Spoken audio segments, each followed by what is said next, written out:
What's up, everybody? AJ Perfect, Raw Cut Friday, and here we go. A lot of people always ask me certain questions about the rapid fire questions or the three questions at the end of each interview. They ask me like some of my opinions or what did I put or what other people put. So I just want to do this Raw Cut Friday today, basically by going through my answers. You know, a lot of these change on the daily. I think about them when I ask other people, like, yeah, that makes sense. I would probably say that too. So my answers today might not be my answers tomorrow, but nonetheless, here we go. Describe your personality in one word. I would say versatile. Meet aliens or speak to ghosts. I'm gonna say speak to ghosts. What's your current age? 40 years old. As of right now, today, what am I the top 1,000 at in the world? It's a lot of things. Doing too much fun, but no, let me see. I would say making quick decisions or accurate quick decisions with little information. Pullover hoodie or zip up hoodie? Pullover hoodie. Tequila or whiskey? Tequila. And increase creativity or increase intellect? I'm going to increase creativity. A lot of people say if you increase intellect, creativity, well, I think is, either or. I think my intellect is pretty high. I think my creativity is high as well, but I think a lot of beautiful things come from a creative mind more so than an intellectual mind, at least from my personal preference. So I'm going to go with those. So that's my rapid fire questions. And now we're just going to jump into the last three questions. So first one is, what habit do I resist that I know is good for me? It's a couple of them. But I think the one I want to say today, I would say just taking a break or taking rest. I do rest, I do take a break, but just taking them more often, taking them more frequent, or just not doing so much all the way to the point of exhaustion. Sometimes there is a need for it. Sometimes, you don't have to. But for me, it becomes more of a habit or more of a I'm locked in, ingrained in, or why not? I'm good, so I'm just going to keep going. If I don't do it, nobody else going to do it type thing. So I would say just taking a rest, taking breaks more frequently. All right. Then next one. What book, movie, documentary, or a form of media that I've seen that changed the way I view the world or life itself? It's a couple of them. It's a lot of good books that I've read. I haven't watched too many documentaries that kind of like changed anything, but movies. I would say one of the first. I mean, it's been a lot since growing up, but I would say the one that comes to mind, the first one that comes to mind is National Treasure, the movie National Treasure with Nicolas Cage, where they were like going through, searching through, looking for things hidden in plain sight. I mean, it was a very insightful movie for me for that very purpose, just seeing like how many things are actually hidden in plain sight, and not even from a physical standpoint, from like cliches and things that we say every day or words that we use that we don't really even take the time or to dive deep into the context or the true meaning or just whatever it is. Like for the word spelling, a lot of people believe that we manifest. We got to watch what we say, watch our tongue, and the Bible says there's power in the tongue. So when in the English language, when we say we're spell this word or we're spelling this, we're actually casting spells when we speak. So you definitely want to be mindful of how you talk and how you think, because you're casting the spell. I'm so stupid. I'm so stupid. Oh, I'm so ugly. Oh, I can't do this. I can't do this. It's a saying, the person that says they can or can't both are true.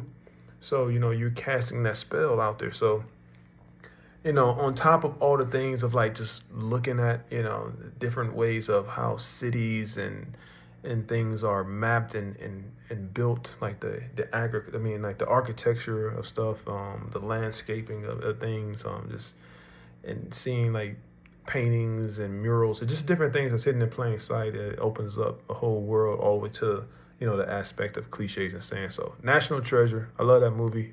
Nicolas Cage is one of my favorite actors. Kevin Costner, that whole era of they were borderline A-list actors, but classic movies. But yeah, so National Treasure, I would say for right now. Got a whole list of them. So happy to dive into some of those. It might be a topic with somebody else. We talk about impactful movies or deep movies or books or different things like that. And then last one, what belief, faith, or accepted knowledge am I currently reworking or questioning? For this one, I would say it's more it's more about the state of reality. And I'm about what I mean by that is like, is life that we know it, is it deterministic? Is it experimental, or is it straight random? So when deterministic is, the book of life, God knows everything you're gonna do. Everything is preordained. This whole thing is just a script. We're we're living, and we just actors or agents living out. In today's world of AI, agents, or like analogy speaking, we're just actors just living out a script. Everything is already written. So it kind of like, so with that, like what really is free will, in a sense, like what really is life if we just, everything is really no meaning. Everything that we do, it doesn't really matter because this is going to happen anyway. That is going to happen anyway. And then you got the experimental. And what I mean by that is like a lot of people say this is a simulation. Especially with the more we advance in AI and the more the comparisons between reality and technology are coming to bear and merging into the center. Because a lot of things, I'm in AI, so in technology, so when I'm creating a lot of these systems and tools and apps and technologies, it's like you at the beginning, it's just mimicking. It's a fractal. It's the same thing inside of the same thing inside of the same thing. So again, back to the national treasure, how you start looking at words and cliches and things that people are saying. It's like as above, so below. So you think about God and humans. What we are doing to make more efficient AI and AI agents and autonomous things. We actually are sitting in that God-like role, and the AI is now in that human-like role. And it keeps going down nested. So if you go up, the God or the gods or whatever you believe in could be sitting in this human type role, when then they have like a God-like, and it goes infinitely above, infinitely below. But from the simulation standpoint, it could be like some big experiment.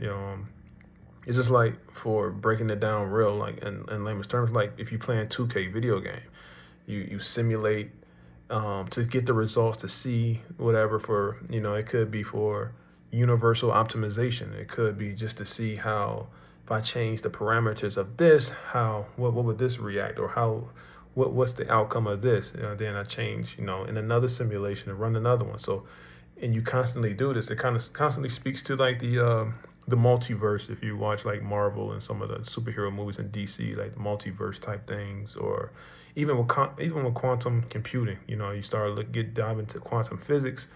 It's saying everything is happening at the same time.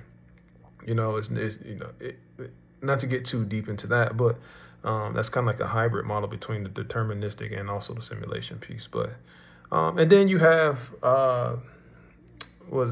just like straight randomness. The straight. I mean, technically, if you look at from an evolutionary standpoint, if you look at from just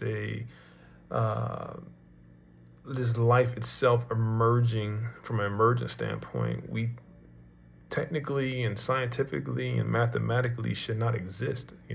So many things on an infinite scale of numbers, times this, times that, from factorial system or whatever it is.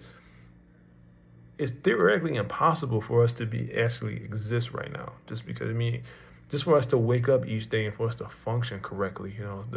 The trillions of cells in our body have to all align and work cohesively. Our digestive system has to work. Our respiratory system has to work. Anything in alignment with our sight, our taste, our senses, smell, all those things. And then everybody else, the other 8-9 billion people on Earth have to work the same way, or in a similar function, and then all the so we had to be on a planet that's so far from the sun and have this much oxygen. It's only like 3 or 4% um, variation of oxygen that we can have before we can't breathe. If it's too low, we can't breathe the air. If it's too high, we can't breathe the air. And that difference is like, a matter of 2 or 3%.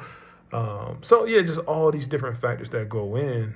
So if you look at it mathematically, life should not exist as we know it, at least.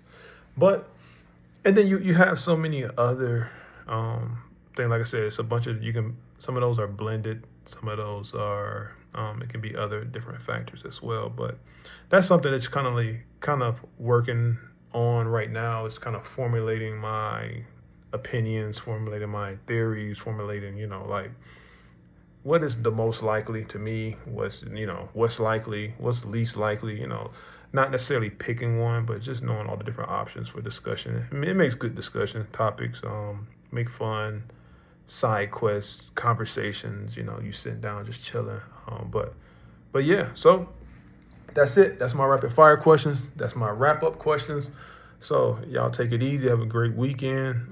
Some of y'all celebrating spring break right now. Next week, the week after that, whatever it is, make sure y'all stay safe out here in these streets, baby. Raw Cut Friday.